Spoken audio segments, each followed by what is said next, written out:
Guys, the fastest your car will feel is the very first time you drive it. Every time after that, it will never quite feel as fast. And the same thing happened to me many years ago when I bought my BMW. It was a 6-cylinder M235i. Very beautiful engine, sounds brilliant. And I remember going up to that test drive, right? I was selling my Suzuki Swift Sport, which was a 1.4 turbo. That was a pretty decent car. It was a warmish hatch, right? And before that, I had many other cars as well. And surprisingly, the Swift Sport, it accelerated pretty well, given it was less than a ton.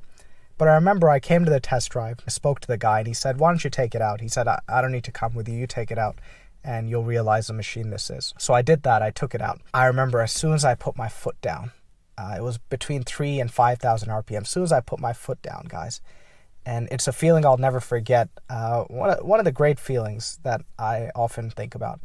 I just gasped, right? I went, right? I jumped up for a moment. Just the way the car pulled. And that's why, people love BMWs, and, those things are pretty unreliable overall. But the world loves BMWs, right? Why is it? Because they do provide you those sensations and those feelings. And that's why people love fast cars as well.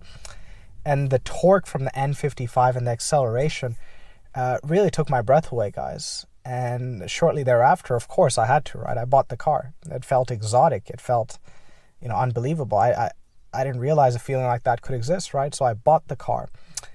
And every time after that, guys, that I drove my BMW, it was never as fast. Every single time to the point, and I think my YouTube at that time, I wasn't making that many videos, so I couldn't really put all that into words, but to the point where I thought something was wrong with my car. I thought, why does it not give me that ecstatic, that special feeling as it did the very first time I drove it?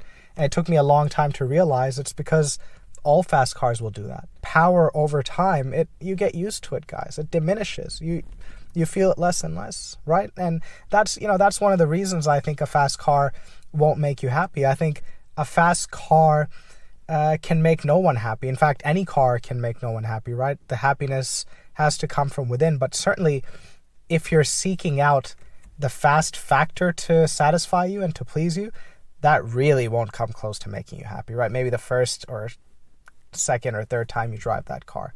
But after that, guys, it wears off. And people have adopted so well to cars. And people can adopt well to anything, right?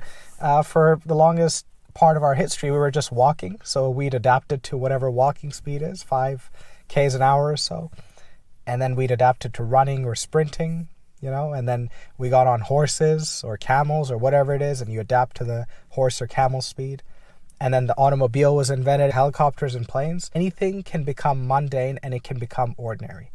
That is the miracle of humanity, the way we've been designed. It is quite brilliant. And that's what we do with cars. And funny enough, guys, early in my car journey, I couldn't quite understand why a lot of these European cars were modified so much, right? It's often, you speak to some of the Golf R owners or the Golf GTI owners, and they'll tell you, they'll say, it's not a Golf R or a Golf GTI until it's stage 1 or stage 2. And you think to yourself, what do you mean? Because that car, the Golf R these days, out of the box, the Mark 8 Golf R is a very fast car, extraordinarily fast, right? 0 to 100 in less than 4.6 seconds is what I'm seeing around, and the GTI is no slouch either. But people will say that those cars are truly unlocked in the aftermarket. And why is that? Well, because all of those people become used to that power, 0 to 100 in 4.6, so what?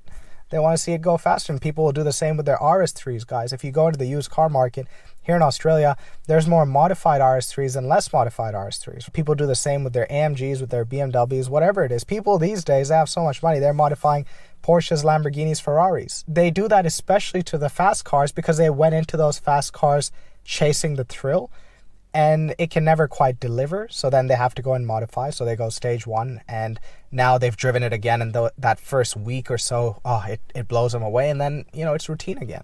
They're used to it again. So now what do they have to do? Well, they have to go and modify it some more, bump it up to stage 2, and all the way until the car starts becoming unreliable. And then that cycle of wanting speed and having to fix it, that cycle just continues. That's the cycle they get stuck in. A fast car, I don't think will ever make you happy. I think if you want happiness, you have to first just fill that void some other way. It's not through cars. You have to have an internal level of contentment. I don't think any aspect or component of a car, a specific car, will make you happy.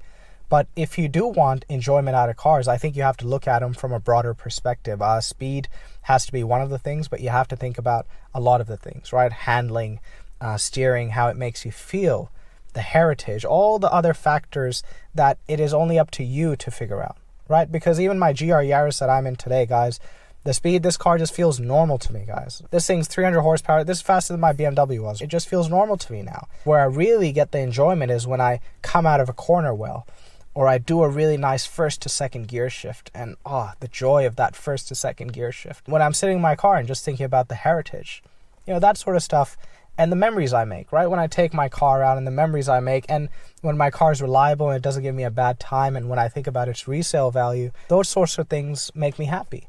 If I just thought about the straight line acceleration of this car would not make me happy at all. I mean, these days, guys, I can't even tell the difference between the acceleration of this car and just a regular economy car. That's how it just becomes routine. I can't. There's thunder out there, guys, and it's raining, so I'm going to call it off here. I hope that helps. I'll catch you next time.